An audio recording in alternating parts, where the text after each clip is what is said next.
1,00,000 కోట్లకు పైగా సంపద, 300 ఏళ్ల హిస్టరీ. ప్రపంచ దేశాల్లో తీవ్ర ఉత్కంఠ రేపుతోన్న గోల్డెన్ మిస్టరీ ఇదే. ఇప్పటివరకు ఊహాగానాలకే పరిమితమైన అతి పురాతన నిధి కొలంబియా ప్రభుత్వ అన్వేషణతో నిజమేనని 2 ఏళ్ల క్రితమే తేలిపోయింది. ఈ సంపద ఎవరికి సొంతం అవుతుందన్న ప్రశ్న చుట్టూ అప్పట్లోనే పెద్ద వివాదం జరిగింది. నిధి తమదంటే తమదే అంటూ కొలంబియాతో పాటు మరో 2 దేశాలు వాదనలకు దిగాయి. ఆ తర్వాత ఆ బిలియన్ మార్క్ మిస్టరీలో ఏం జరిగిందో ఎవరూ పట్టించుకోలేదు. ఇది జరిగిన 2 ఏళ్ల తర్వాత సముద్ర గర్భంలో దాగి ఉన్న సంపదను వెలికి తీసే భారీ మిషన్ మొదలైంది. అందుకే ఈ వ్యవహారం వరల్డ్ మోస్ట్ బర్నింగ్ ఇష్యూగా మారింది. ఇంతకు కరీబియన్ సముద్రంలో ఉన్న భారీ నిధిని వెలికి తీసే ఆ మిషన్ ఏంటి?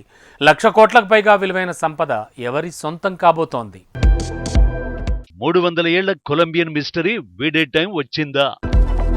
విలువ కట్టలేనంత సంపద తీరానికి చేరబోతుందా? 3 శతాబ్దాలకు ముందు అసలు ఏం జరిగింది? కొలంబియా సముద్ర గర్భం ఎన్నో అంతులేని రహస్యాలకు నిలయం. 100 ఏళ్ల క్రితం బ్రిటన్, స్పెయిన్ మధ్య యుద్ధాలతో అంతులేని సంపద ఈ సముద్ర గర్భంలో కలిసిపోయిందని ఎక్స్పర్ట్స్ చెబుతారు. ఇందులో భాగంగానే కొలంబియన్ సర్కారు చాలా ఏళ్లుగా సముద్ర గర్భంలో నిధుల అన్వేషణ చేస్తోంది. ఈ అన్వేషణలో 2015లో కీలక ముందడుగు పడింది. 300 ఏళ్ల క్రితం బ్రిటిష్ సైన్యం ముంచేసిన యుద్ధ నౌకని కొలంబియా దగ్గర కరీబియన్ సముద్ర గర్భంలో గుర్తించారు. దీంతో నిధి అన్వేషణ మరింత వేగంగా జరగడానికి కారణమైంది. ఈ ప్రయత్నాలు కొనసాగుతుండగా మరో 2 నౌకలు కనిపించాయి. ఈ 3 నౌకల్లోనే కళ్లు చెదిరే రీతిలో కనీవిని ఎరుగని విలువైన సంపద ఉన్నట్టు పరిశోధకులు వెల్లడించారు. కానీ ఆ సంపద తీరానికి చేర్చడం ఎలా? అంతులేని ఆ సంపద వెనుక మిస్టరీ ఏంటి? శాన్ జోస్ 300 ఏళ్లకు ముందే 62 ఫిరంగులతో శత్రుభీకర యుద్ధ నౌకగా గుర్తింపు తెచ్చుకున్న స్పానిష్ వార్షిప్ ఇది. ఈ నౌకకు ఎదురెళితే జల సమాధి కావడం ఖాయమనే భావన శత్రు దేశాలకు ఉండేది. అలాంటి భీకర నౌకను బ్రిటిష్ నేవీ తెలివిగా ముంచేసింది. 1708 మే నెలాఖరున పనామాలోని పోర్ట్ బెలో ఓడరేవు నుంచి శాన్ జోస్ బయలుదేరింది.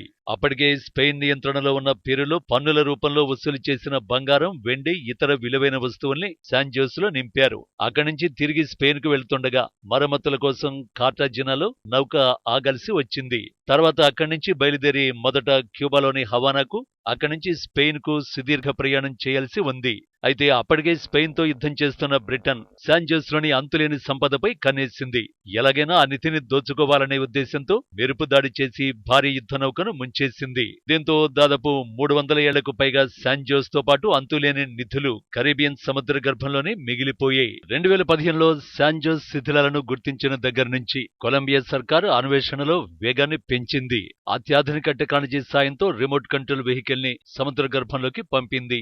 ఏకంగా 3100 అడుగుల లోతుకు వెళ్లిన రిమోట్ కంట్రోల్ వెహికల్ అంతులేని నిధిని గుర్తించింది. 2022లో దీనికి సంబంధించిన వీడియోలను కొలంబియా సర్కారు విడుదల చేయడంతో అసలు విషయం బయట ప్రపంచానికి తెలిసింది.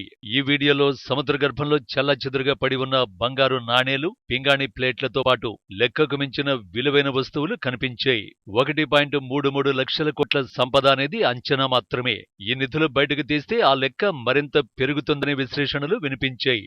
ఇక్కడే వివాదం మొదలైంది. ఓవైపు కొలంబియా, మరోవైపు స్పెయిన్, ఇంకోవైపు బొలివియా. ఈ 3 దేశాలు నిధి తమదంటే తమదని సంచలన ప్రకటనలు చేశాయి. నిధి దొరికింది స్పానిష్ నౌకలో కాబట్టి అది తమదే అన్నది స్పెయిన్ వాదన. ఇప్పటికే అధికారికంగా ఓ ప్రకటన సైతం విడుదల చేసింది. అయితే కొలంబియా మాత్రం తమ జలాల్లో దొరికిన నిధులు తమ సాంస్కృతిక వారసత్వంలో భాగమేనని వాదిస్తోంది. తమ సముద్ర జలాల్లో నిధి ఉంది కాబట్టి ఆ సంపద తమదే అన్నది కొలంబియా వాదన. ఇక బొలివియా వర్షన్ కాస్త విచిత్రమైనదని చెప్పాలి. స్పానిష్ వలసవాదులు తమ పూర్వీకులను బంగారాన్ని తవ్వమని బలవంతం చేశారని, అలా వచ్చిన బంగారమే శాన్ జోస్ లో తరలించారని, కాబట్టి ఈ మొత్తం సొత్తు తమకే దక్కాలని డిమాండ్ చేస్తున్నారు. ఈ 3 దేశాలు వాదులాడుకుంటున్న సమయంలో సీసెర్చ్ ఆర్మాడా అనే American company code మెట్లెక్కింది.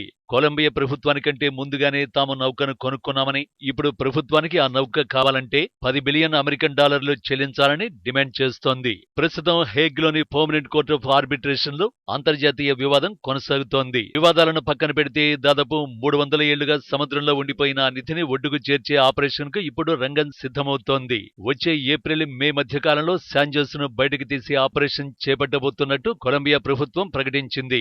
Swedish design లో బ్రిటన్ తయారు చేసిన రోబోను శాన్ జోస్ నౌకలోకి దింపి కొన్ని అవశేషాలను బయటికి తీసుకురానున్నట్లు తెలిపింది.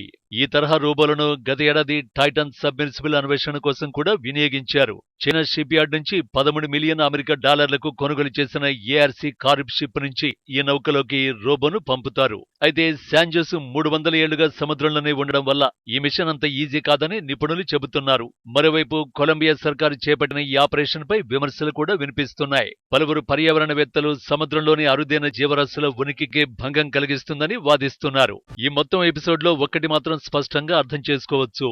శాంజోస్ అనే శత్రుభీకర యుద్ధ నౌక 300 ఏళ్లుగా కరీబియన్ సముద్ర గర్భంలో ఉండిపోవడానికి కారణం 1708లో జరిగిన బారు యుద్ధం. గ్రేట్ బ్రిటన్, స్పెయిన్ మధ్య జరిగిన ఆ యుద్ధంలో బ్రిటిష్ నేవీ విక్టరీ సాధించింది. కానీ శాంజోస్ మాత్రం ఎవరికీ చెందకుండా పోయింది. ఇది జరిగిన ఇన్నేళ్ల తర్వాత ఆ నౌకను బయటకు తీస్తే అది మరో యుద్ధానికి దారితీసే ప్రమాదం లేకపోలేదు. బొలివియా సంగతి ఎలా ఉన్నా శాంజోస్ నిధి విషయంలో స్పెయిన్, కొలంబియా మాత్రం వెనకడుగు వేయడానికి ఏమాత్రం ఇష్టపడవు.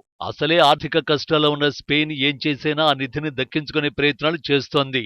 ఆ పరిణామాలు యుద్ధానికి దారితీసినా ఆశ్చర్యపోవలసిన అవసరం లేదు. ఒక్క ముక్కలో చెప్పాలంటే ఓ యుద్ధం కారణంగా మునిగిన నౌక మరో యుద్ధానికి దారితీయొచ్చన్నమాట.